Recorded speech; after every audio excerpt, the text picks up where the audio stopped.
Con ocasión del centenario de las apariciones de Fátima, el llamado de la Virgen María a la conversión y consagración a su Inmaculado Corazón, Vía Vaticano ha preparado las más extensas peregrinaciones nunca antes realizadas para recorrer las tierras de María.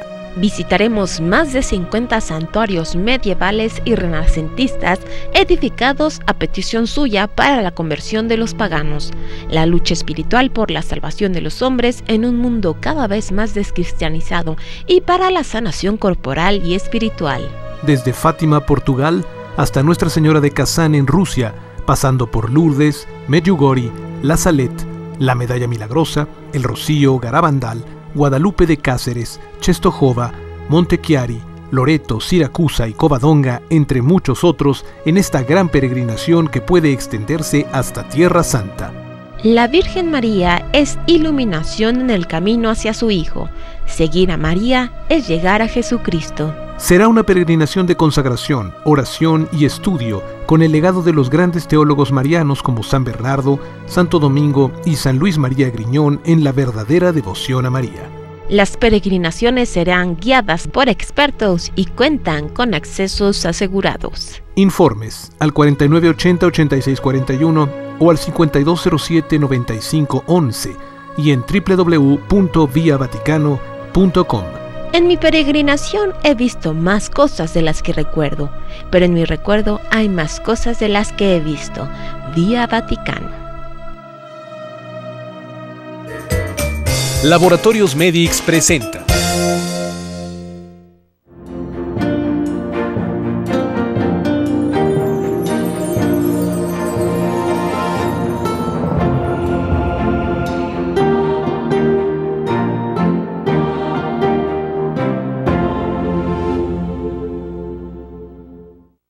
Sabemos que Jesús eligió a 12 discípulos para que estuvieran con él y para enviarlos a predicar con poder de expulsar los demonios en su nombre.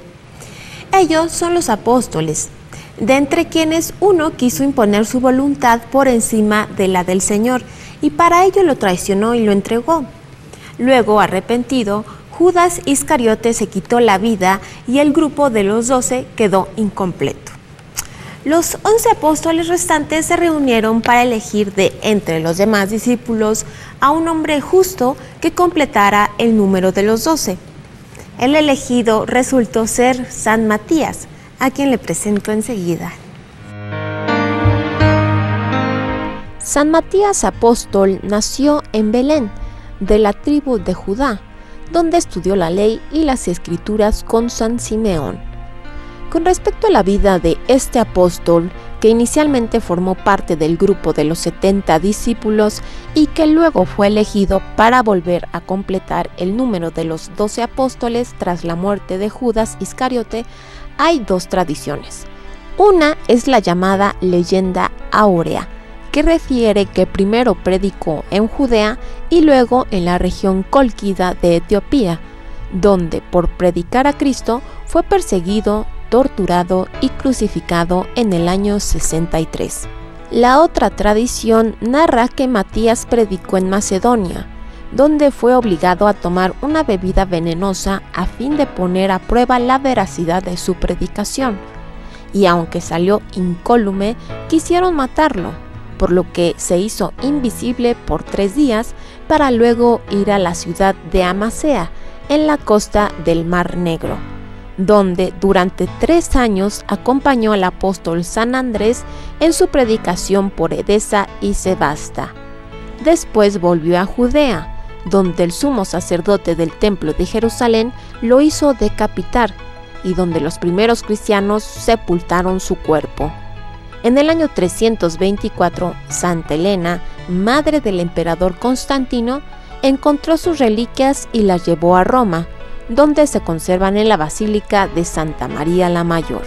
Con el tiempo, parte de las reliquias se enviaron a Padua, donde permanecen en la iglesia de Santa Justina, y otra parte a la ciudad alemana de Treveris, donde se conservan en la abadía benedictina de San Matías. Su memoria litúrgica se celebra el 14 de mayo. Posiblemente uno de los santos más conocidos por su iconografía que lo presenta atado y seatado es San Sebastián, un valiente militar romano que prefirió dar testimonio de su fe en Cristo Jesús a ser capitán de la Guardia Imperial, aunque en ello le fuera la vida. En la ciudad de Milán, San Sebastián goza de gran devoción, pues es el santo patrono de esa ciudad italiana, y sus restos reliquias se encuentran en la ciudad de Roma, precisamente en las catacumbas de San Sebastián. San Sebastián prefirió dar testimonio de su fe en Cristo Jesús a ser capitán de la Guardia Imperial, aunque en ello le fuera la vida. Sebastián nació en Narbona, Francia, en el año 256, en una familia noble y cristiana de militares. Se educó en Milán, Italia, para seguir la carrera militar de su padre y luego partió a Roma a fin de ayudar a los cristianos que eran perseguidos por el imperio. El emperador Diocleciano lo nombró capitán de la primera unidad o cohorte de la Guardia Pretoriana, que tenía la tarea de escoltar y proteger a los emperadores romanos.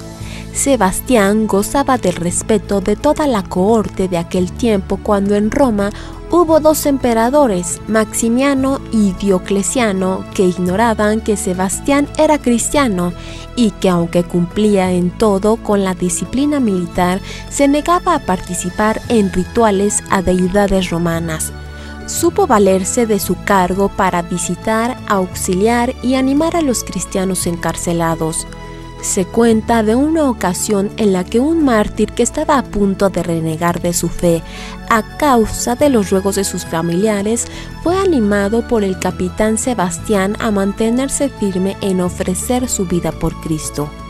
Los persecutores de cristianos denunciaron a Sebastián ante Maximiano, quien lo llamó para que eligiera servir a su emperador como guardia personal y gozar de ascensos militares, o servir a Cristo y ser despojado de todos sus cargos y expulsado de la Guardia Pretoriana. Sebastián, que ya había recibido el sacramento de la confirmación, expresó su opción por Cristo. El emperador lo amenazó con la muerte, pero Sebastián se mantuvo firme. Entonces, enfurecido, lo condenó a morir saeteado. Fue llevado al circo y atado a un poste, donde recibió una lluvia de flechas que lanzaron contra él. Sus verdugos lo dieron por muerto y se retiraron, pero unos testigos a distancia, al verlo todavía con vida, lo llevaron a casa de Irene, una noble cristiana romana, quien lo mantuvo oculto hasta que sus heridas sanaron. Sus compañeros le aconsejaron huir de Roma, pero Sebastián prefirió presentarse ante el emperador para proclamar con una fuerza más decidida su fe en el Señor y para pedirle que cesara toda persecución contra los cristianos. Maximiano, no obstante, su impresión de verlo con vida lo mandó flagelar hasta que muriera. Los verdugos, luego de matarlo, tiraron su cuerpo en un lodazal. Era el año 288. Los cristianos lo recogieron y le dieron sepultura en la Vía Apia, en las catacumbas que aún llevan su nombre, en el preciso lugar donde se encuentra su basílica. Hablemos de un santo de características muy peculiares, pues antiguas tradiciones refieren que alguna vez se enfrentó a un dragón y lo venció. Otra particularidad es que es el santo patrono de los Boy Scouts y de Inglaterra. Pero, ¿cómo es eso de que luchó contra un dragón?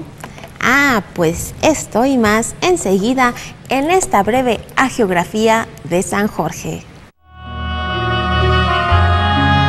Antiguas tradiciones refieren que el nacimiento de San Jorge tuvo lugar en la región de Anatolia Central, en Capadocia, y que fue un oficial romano que sirvió en el ejército del emperador Diocleciano en el siglo III. En su desempeño militar siempre se opuso a participar en la persecución contra cristianos desatada por Diocleciano, la más grande, violenta y sangrienta, aunque también la última del Imperio Romano. Lejos de perseguirlos, alentó a los cristianos a mantenerse firmes en la fe, y en ello le fue la vida. pues murió decapitado por órdenes del emperador a inicios del siglo IV. Su fama pronto se extendió por Oriente y los peregrinos comenzaron a viajar a la ciudad de Lida para venerar su sepulcro. Antes del siglo XII se hizo célebre en Occidente y se convirtió en el santo patrono de Rusia, Portugal, Georgia, Cataluña, Génova y de los reinos de Inglaterra, Barcelona y Aragón, en cuyas banderas se integró la cruz de San Jorge.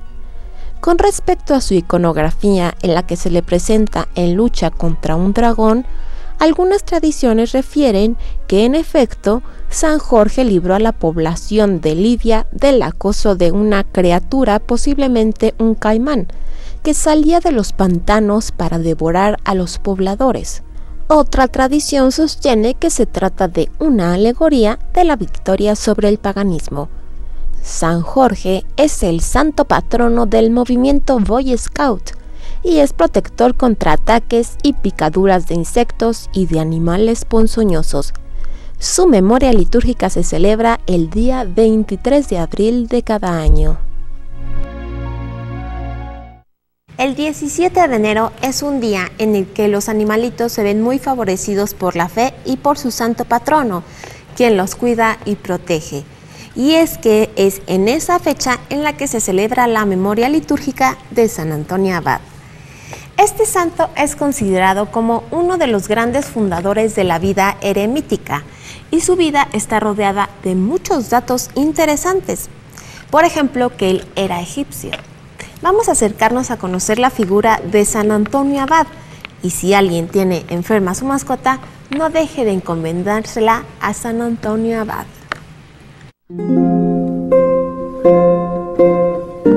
San Antonio Abad es considerado como modelo de la espiritualidad ascética eremítica y como el fundador de la vida monástica cristiana. Fue un importante sostén de los cristianos durante la persecución del emperador Diocleciano. Apoyó a San Atanasio en su combate a las herejías arrianas y tuvo tantos discípulos que mereció ser nombrado padre de los monjes. Antonio nació en el pueblo de Comas, en el Alto Egipto, en el año 251. Dios le concedió vivir muchos años y murió el 17 de enero del año 365 a los 114 años de edad. Cuando quedó huérfano a la edad de 20 años, distribuyó su herencia entre los pobres y se retiró al desierto cercano a Tebas, en Egipto, a una vida de ascetismo total. Allí fue director espiritual de muchos ermitaños y luego se retiró a la absoluta soledad en el encuentro con Dios, hasta que en el año 311 abandonó su retiro para trasladarse a Alejandría a fin de predicar en defensa de la verdad contra el arrianismo. Según refiere su biógrafo San Atanasio, Antonio fue reiteradamente tentado por el demonio que le presentaba en la mente todo el gran bien que él hubiese podido hacer en lugar de haber ayudado a los pobres. Le mostraba un futuro sombrío como un monje ermitaño y le hacía desilusionarse de la vocación a la que Dios le había llamado. Para vencer al demonio, Antonio oraba mucho, no comía ni bebía, nada más que pan, dátiles, sal y agua. Durante la persecución de Diocleciano, Antonio animó a los cristianos desde Alejandría a que prefiriesen perder todos sus bienes y hasta la misma vida con tal de no renegar de Cristo. Los paganos no se atrevían a hacerle daño porque la gente lo veneraba como un hombre de Dios. Los últimos años de su vida era muy visitado por peregrinos que buscaban su consejo. Él hacía que sus monjes más santos y sabios los aconsejaran y a la tarde se reunía a los peregrinos para entregarles un pequeño sermón.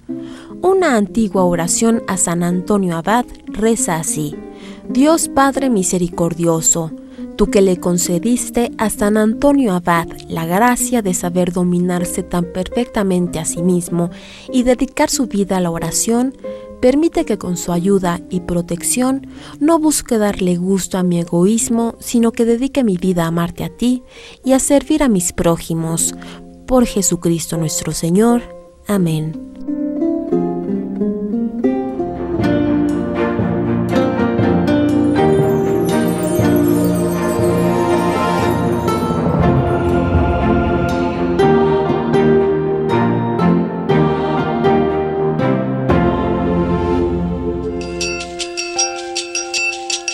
Le invito a que se acerque a conocer el Evangelio de San Marcos, a que conozca al sorprendente Jesús del Evangelio de San Marcos en un curso teológico profundo que se ha grabado en 2 discos compactos en formato de MP3 con duración de 12 horas y que le permitirá a usted en su hogar o en sus trayectos en vehículos acercarse al texto del Evangelio de San Marcos y además a explicaciones profundas.